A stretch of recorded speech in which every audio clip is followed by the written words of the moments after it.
guys, jumpa lagi dengan saya Vicky di channel YouTube Vikitan Interior. Di video kali ini saya akan menjawab beberapa pertanyaan dari teman-teman sekalian seputar struktur di video-video saya sebelumnya. Karena banyak sekali pertanyaan yang mungkin lebih baik saya jawab secara video agar tidak ada kesalahpahaman di belakang. Oleh karena itu, saya minta kepada teman-teman sekalian untuk menonton video ini sampai selesai agar tidak salah paham dan dapat merugikan teman-teman sekalian. Karena video ini saya akan bagi dalam beberapa bagian, dan video ini adalah part satunya, sehingga videonya tidak terlalu panjang dan teman-teman tidak bosan untuk menontonnya. Dan bagi teman-teman yang merasa bahwa video ini cuma untuk bisa mendapat iklan dan lain-lain, bisa mendapat uang, teman-teman bisa skip aja iklannya. Tetapi teman-teman harus menonton isi video ini sampai selesai agar teman-teman bisa mendapatkan pengetahuan tambahan yang pastinya berguna buat teman-teman sekalian. Sebelumnya saya ingin mengucapkan permintaan maaf kepada teman-teman sekalian karena video kita akhir-akhir ini sangat terlambat disebabkan saya banyak sekali pekerjaan di lapangan yang harus kita membutuhkan waktu untuk bolak-baliknya, dan juga ditambah lagi dengan badai NTT kemarin. Jadi benar-benar membuat video kita ini terlambat tayang.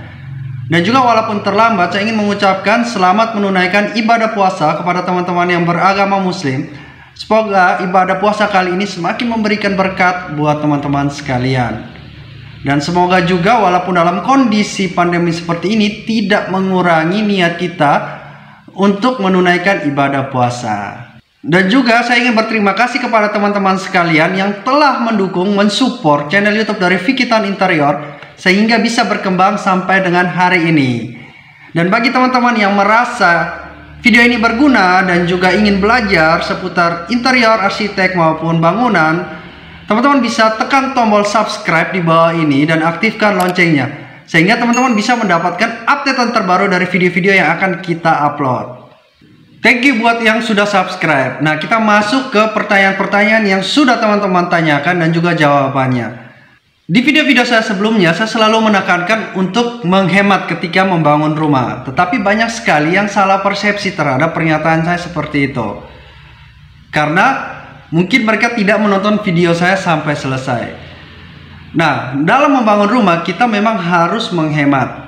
Banyak sekali yang harus kita pangkas. Tetapi ada bagian-bagian tertentu yang sama sekali tidak boleh kita pangkas dan bahkan harus kita tambahkan. Antara lain seperti apa? Yaitu pondasi utama, cakar ayamnya, slope-nya, slope dasarnya, tiang kolom utamanya, dan juga balok dari bangunan tersebut apabila bangunan tersebut 2 lantai ke atas.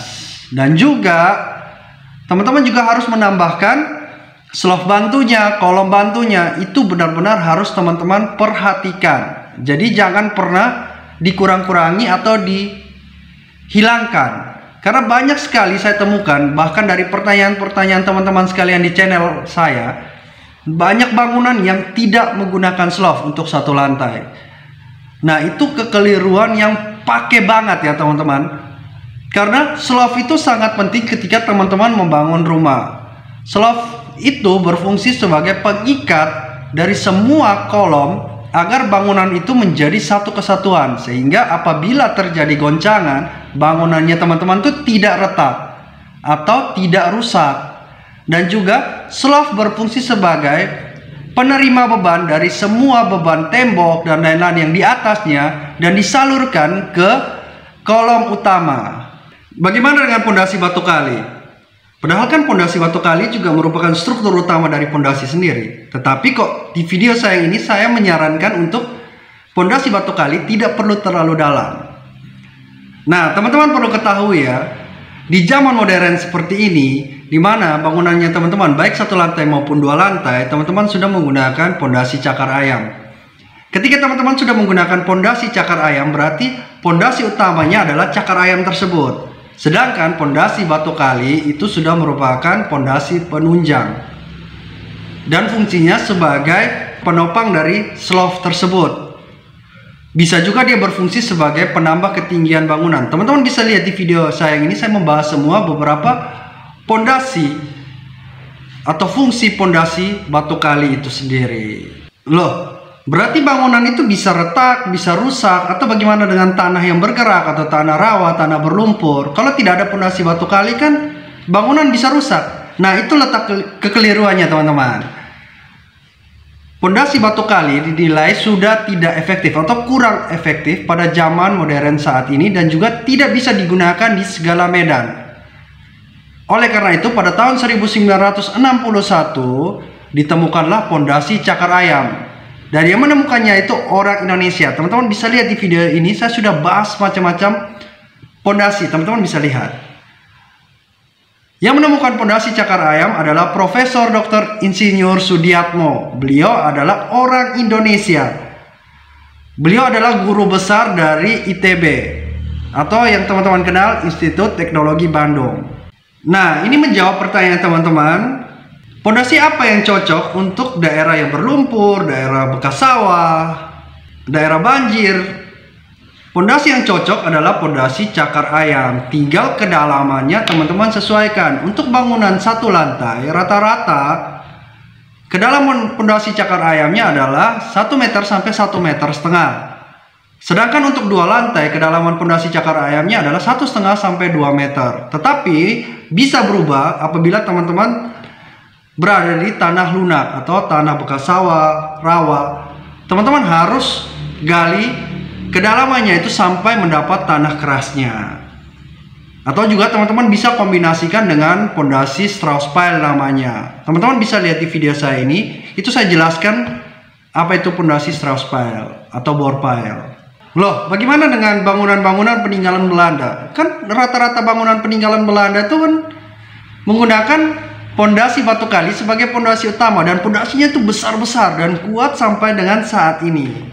Perlu teman-teman ketahui, struktur beton masuk ke Indonesia baru pada tahun 1901. Dan bangunan rumah pertama kali yang dibangun menggunakan struktur beton di Indonesia yaitu pabrik air mineral Hyega. Dibangun di Cirebon pada tahun 1908. Oleh karena itu menjawab pertanyaan teman-teman, kenapa rata-rata bangunan peninggalan Belanda itu menggunakan struktur pondasi batu kali. Nah, buat teman-teman sekalian yang mungkin masih berkaca di bangunan-bangunan lama peninggalan Belanda, please, tolonglah, ini udah tahun 2021. Dan kita orang Indonesia sebagai penemu pondasi cakar ayam yang dipakai dan diakui lebih dari 40 negara di dunia. Sedangkan kita sebagai penemu cakar ayam sendiri, kita masih berkaca pada peninggalan Belanda. Ya, sorry sih, saya tidak bisa menyalahkan. Di video sebelumnya mungkin saya minta maaf, kata-kata saya jadi terlihat tidak sopan. Ya wajar saja, karena kebanyakan tukangnya di Indonesia mewarisi ilmu turun-temurun dari tukang-tukang lama tanpa mengupdate ilmu itu. Jadi kalau misalnya ditanya kenapa pondasi harus begini, mereka tidak bisa menjawab kenapa harus begini. Taunya wes ngono, wes gitu. Pokoknya rumah harus kuat dengan sekian. Nah, itu semua tuh ada penjelasan secara ilmunya, teman-teman. Kita masuk ke pertanyaan berikutnya. Nah, ini ada yang bertanya, bukankah kita menggunakan pondasi cakar ayam jauh lebih boros ketimbang kita menggunakan pondasi batu kali? Nah, ini keliru, teman-teman. Malah kebalik. Jauh lebih hemat dan kuat ketika teman-teman menggunakan pondasi cakar ayam ketimbang pondasi batu kali. Nah, ini saya ajak teman-teman hitung-hitungan kasar dan juga teman-teman bisa hitung di rumah, dan kita juga diajak untuk berlogika. Ketika teman-teman, misalnya contoh teman-teman membangun bangunan ukuran 8x8, otomatis teman-teman akan memberikan 9 titik kolom utamanya dan cakar ayamnya. Nah, teman-teman, dari segi biaya tukang untuk menggali, teman-teman juga tidak perlu menggali terlalu banyak. Teman-teman cukup menggali yang lumayan dalam adalah cakar ayam tersebut, ada 9 titik. Kelilingnya cukup teman-teman gali 40 cm atau 30 cm karena fungsinya sebagai dudukan dari slope itu, pondasi keliling.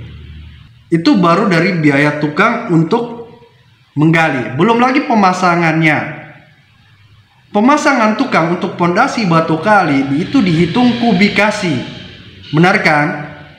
Nah, berapa kubik harus teman-teman kalikan ke ongkos biaya per kubiknya Apabila bangunan 8x8 dengan rencana pondasi seperti ini, teman-teman harus bayar ke tukang. Itu baru biaya pemasangan. Belum lagi bahannya teman-teman. Batu kali, semen, pengeluarannya itu jauh lebih banyak ketika teman-teman menggunakan pondasi cakar ayam. Pondasi cakar ayam juga tidak membutuhkan pondasi batu kali. Jauh lebih hemat teman-teman. Karena rata-rata contoh untuk bangunan satu lantai saya temukan di desain-desain arsitektur atau di lapangan tukang-tukang buat itu rata-rata kalau menggunakan pondasi batu kali mereka dalamnya itu di 1 meter. Kalau untuk tanah-tanah lunak itu dalamnya tuh bisa lebih dari 1 meter. Ya teman-teman kalikan aja itu kubikasinya untuk ongkos tukang, biaya gali, semen, pasir, batu kalinya. Ya, oleh karena itu banyak sekali tukang yang mungkin tidak setuju dengan saya ketika saya bilang pondasi batu kali itu cukup kecil aja karena secara tidak langsung mungkin memangkas ongkos dari jasanya mereka. Tetapi sebenarnya kalau misalnya mereka itu bijaksana, dari ongkos pondasi batu kali mereka bisa tambahkan ke misalnya, oh struktur ini tidak boleh dikurangi, pekerjaan ini harus ditambah. Ujung-ujungnya juga hasilnya sama sih, ya kan? Oleh karena itu saya ingin mengajak teman-teman yang sudah subscribe channel saya, yang sudah nonton video saya, untuk lebih belajar. Karena ilmu bangunan atau ilmu apa saja kita butuh data, butuh pengalaman, tetapi kita jangan lupa juga logika, kenapa dan kenapa. Nah teman-teman kalau tanya tukang-tukang yang lama atau yang mewarisi ilmu-ilmu lama tanpa di-upgrade, kalau ditanya seperti itu kenapa pondasi batu kali harus dalam, mereka akan bilang ya udah dari sananya tuh sudah seperti itu, atau untuk supaya bangunan tuh tidak rusak kalau digempa. Padahal mereka tuh sebenarnya mungkin belum paham sebenarnya yang mempengaruhi keretakan pada tembok bangunan gempa itu apa sih gitu. Bahkan ada yang karena sudah menggunakan pondasi batu kali yang sudah terlalu besar, mereka malah mengabaikan fungsi slope. Nah, untuk slope, jawaban-jawaban pertanyaan dari slope saya akan buat di video part berikutnya. Jadi mereka mengecilkan slope, padahal sebenarnya untuk salah satu yang faktor utama dari keretakan tembok ketika gempa itu karena slope itu juga tidak kuat gitu, bukan pondasi batu kalinya. Keliling pondasi batu kali itu tidak terlalu berfungsi gitu. Nah, saya juga ingin menanggapi komentar dari teman-teman sekalian soal cakar ayam yang sudah dijual secara praktis di toko. Saya pribadi sebelumnya, saya pribadi tidak menyarankan untuk langsung beli jadi. Alangkah lebih baik teman-teman itu beli besi batangan dan tukang yang mengerjakan bangunnya teman-teman yang rakit sendiri sepatu dan cakar ayam dari bangunannya teman-teman. Karena begini, kita fair-fairan ya, logika ya, toko itu pasti mau untung ya teman-teman. Yang mereka jual tentu saja jauh lebih mahal ketimbang teman-teman beli sendiri besinya dan tukangnya teman-teman itu anyam sendiri, ya kan, jauh lebih hemat. Terus yang dijual di toko, yang perlu dipertanyakan adalah kualitas dari besi. Belum tentu kualitas dari besi itu adalah original. Bisa juga dia menggunakan KW1, KW2, kan mereka mau untung. Terus cara ikat besinya belum tentu sesuai. Jarak antara rangka satu dengan rangka lain atau ring dari platnya itu juga belum tentu sesuai. Kelebihan lainnya adalah teman-teman ketika memberikan kerjaan itu kepada tukang yang bangun rumahnya teman-teman, ongkosnya mereka itu kan tidak dipotong. Kalau teman-teman udah beli jadi kan ongkosnya mereka dipotong lagi, mereka tambah malas jadinya. Ditambah lagi saya menyarankan untuk pondasi batu kalinya kita pangkas lagi. Ya pantas aja tukang-tukang itu pada maki-maki saya di channel, ya kan? Gitu. Makanya sering saya tekankan di video-video saya sebelumnya, itu perlu komunikasi di awal. Baik biaya, tukang-tukang juga jangan asal terima kerjaan karena waktu kondisi itu butuh duit. Kerja jadi rugi pun diterima aja, yang penting saat ini dapat duit dulu. Teman-teman bisa lihat di video saya ini, sudah saya bahas part satunya untuk beberapa kesalahpahaman tukang dengan klien. Nah, pertanyaan berikut, bagaimana pondasi batu kali diganti dengan bata? Nah, saya sih sebenarnya ya, teman-teman harus ketahui dulu konsepnya di video saya ini. Teman-teman harus nonton sampai selesai. Ketika rumahnya teman-teman itu rata, berarti fungsi dari pondasi batu kali keliling itu sebagai penopang dari slope, ya kan? Tetapi ketika teman-teman gunakan fungsi pondasi keliling itu sebagai penambah ketinggian bangunan, berarti dia juga berfungsi untuk menahan tekanan dari tanah urukan di dalamnya. Pertanyaan saya, apakah bata itu kuat menahan tekanan dari tanah urukan yang sudah dipadatkan dalam jangka waktu tertentu? Saya sih agak sangsi, ditambah lagi dengan curah hujan di Indonesia. Namanya bata, dia terbuat dari tanah. Apabila terkena hujan dalam jangka waktu yang panjang, ya kan, ya lama-lama dia lunak juga. Jadi tekanan urukan di dalam itu juga akan merembes keluar. Itu bisa mengakibatkan penurunan lantai pada bangunannya teman-teman, atau retak pada keramik atau lantainya teman-teman. Nah, bagi yang tanya dengan ganti dengan batu lain, selama batu itu keras untuk fondasi keliling, ketika teman-teman naikin lantainya, tidak harus fondasi batu kali. Di NTT, di Kupang khususnya, itu banyak juga yang saya temukan fondasi keliling batu kalinya diganti dengan batu karang. Itu tidak masalah selama permukaannya itu keras dan tidak istilahnya hancur karena air. Oke, sejauh ini paham? Oke, saya rasa cukup dulu ya untuk video tanya jawab seputar pondasi batu kali dan cakar ayamnya. Saya harap teman-teman bisa nonton video ini sampai selesai agar teman-teman tuh bisa benar-benar paham, tidak salah persepsi, dan ilmunya itu bisa lebih maju dari sebelum-sebelumnya.